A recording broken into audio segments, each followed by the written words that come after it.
Isomerism. So your oranges can taste like lemons. Your spearmint can taste rancid. And your ibuprofen works. Not that I would know, because I can't take ibuprofen. But what are isomers, and how do they work? Let's take a look. So first up, you have constitutional or structural isomers. And the first variation in this is called a carbon chain isomer. As you can see here, we have butane and methylpropane, and both have the same molecular formula, but completely different structures. And these structures will affect things like intermolecular forces, meaning there's a strong difference in melting points between the two. However, they will both react in the same way. Next up is positional isomers, and like the name suggests, these are same groups but in different positions on the carbon chain. And as you can see here, we have butan 1-ol and butan 2-ol, and they're both C4H10O, but their melting points differ by about 25 degrees, which is quite a lot. As well as that, butan 2-ol is significantly more soluble in water and has a higher pKa value. As well as this, some, but not all, positional isomers will react differently to its counterpart. Specifically with these two examples, oxidation might vary. Next up, we have functional group isomers, which are the same molecular formula but containing different functional groups. So as examples, we have butanone and butanal, one obviously being a ketone and one being an aldehyde. As you can see, they have the same molecular formula again, but these ones vary a lot more than the previous ones. Their melting points and solubility obviously also differ, but as well as this, ketones smell sweet, whereas aldehydes smell like really pungent cleaning fluid. And their reactions differ massively, hence you can test for a ketone with toluenes, but you have to test for an aldehyde using 2,4-DNPH. Next up is tautomerism, or tautomerism? I don't know. Regardless of how it's pronounced, it is when isomers can convert between each other in a reaction. So in this one here, we call it a ketone enol, because those are the two groups in it, and if you were to manufacture one or the other, you would assume that they exist in equal quantities. You can assume tautomers are present in any solution that meets these requirements. Within tautomers, you can have annular tautomers, of which this molecule is an example. And what annular tautomerism means is it's when a proton occupies two positions on a cyclic system. And in the example, you can see that the hydrogen is moved from the bottom nitrogen to the top one. And we call it benzimidazole. It's a really odd name. Next on the list is ring-to-chain tautomerism. So here you have glucose. This is standard glucose. This is what you learnt in GCSE biology glucose. And then there's some bond localization and stuff gets moved around and you end up with a new stereocenter in your molecule.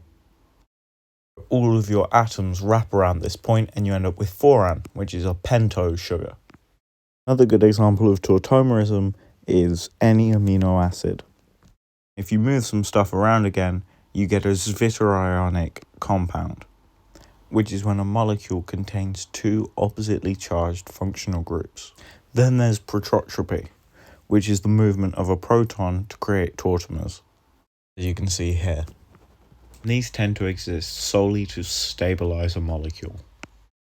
Moving on, we have stereoisomers, which have the same structure. So let's just get rid of but-1-ene for a minute. So looking at but-2-ene, let's just make it a little bigger so we can see what we're doing. Ordinarily, single bonds mean a molecule can rotate, but the problem with this is there's a double bond. And there's restricted rotation around double bonds.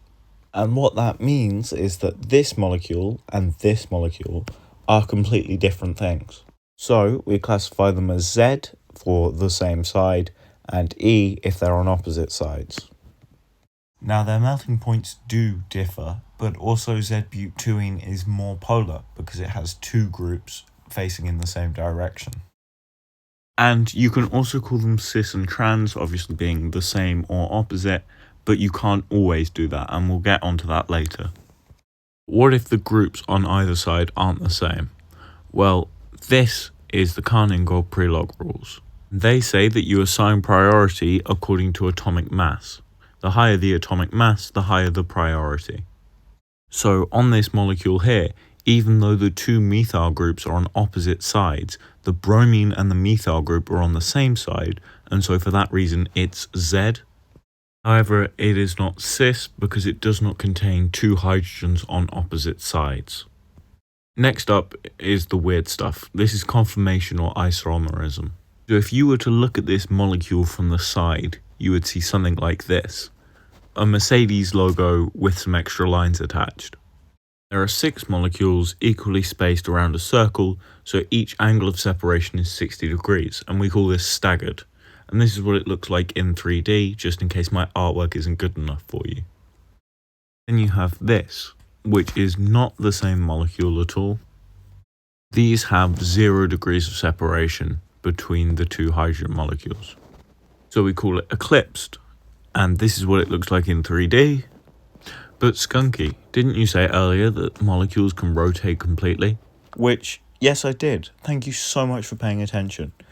But what occurs is, in order to rotate, a molecule has to overcome a rotational energy barrier. If this barrier is big enough, then you can have a conformer for a longer period of time. And when this half-life of rotation is longer than 1,000 seconds, they tend to call it atrop isomerism. Finally today we're going to talk about enantiomers. This here is aminoethanol. And as you can see, every group around this center carbon is different. So let's replicate that, but with a halogen group. So here we have 2 of the same molecule. If we were to draw them out in 3D, we would get something that looks a little bit like this. That middle carbon with 4 different groups around it, we're going to call it a chiral center, and we're going to mark it with an asterisk. And as you can see, these 2 are non-superimposable. I tried to make a video of me putting the 2 models together, but I could not do it with 2 hands and a camera. So just imagine trying to put your hands on top of each other so that they are both the same. So one of these has to be a plus and one of these has to be a minus. Or it can be a D or it can be an L. Or failing that, it can be an S and an R. Now I'm going to use S and R because that is the way I would taught myself, and D and L is for biologists, and we all know how I feel about biology. In all seriousness, DL is used for things like glyceride, so it is more useful for biologists and not as useful for chemists. So we come back to this old rule that we assign priority according to atomic mass. The larger the atomic mass, the higher the priority. So we number the groups around our chiral center. Now we're working from low priority to high priority. So those of you who've already worked it out, we're going in a counterclockwise direction. So we're going to mark it with an S for shouldn't rotate that way if you're a clock. Why do we call them optical isomers? Well, here comes the physics part, so buckle up. EM waves exist in 2 planes, a lateral plane and a longitudinal plane. Your molecule acts like a Polaroid in that it eliminates one of the planes of the EM wave, as demonstrated by this lovely diagram here. The rotation, whether it's an R or an S enantiomer, determines which plane goes through. But if that's where the differences end, then it's fine. They just look slightly different. Well, not quite. Do you remember in GCSE biology when they used to tell you that the active site of an enzyme could only react with a specifically shaped substrate? Well, on a fundamental level, that's how all of your cells react to molecules in your body. If you start rotating these, well, all of a sudden you're trying to fit the circle in the square hole and nothing's going to work. And that's where the start of the video comes into use. So this is limonene. Limonene is found in citrus fruits. Now, R-limonene is what gives oranges an orangey smell. And S-limonene smells of lemons. But then again, if the only difference is how something smells, then we should be fine, right? Well, unfortunately not. This is thalidomide. and it was sold as some sort of miracle cure for morning sickness for pregnant women. But unfortunately, like most miracle cures, something had to go horribly wrong. And with thalidomide, that issue came in the form of birth defects. One of the enantiomers did treat morning sickness, but the other caused birth defects. Defects that still affect people today, and that companies are very much still paying out on, which is why drugs are now tested for their R or S enantiomers. On a slightly less somber note, these are S and R enantiomers. Even though they do not contain the same groups, it's very easy for both of them to do so, and so we call them quasi-enantiomers.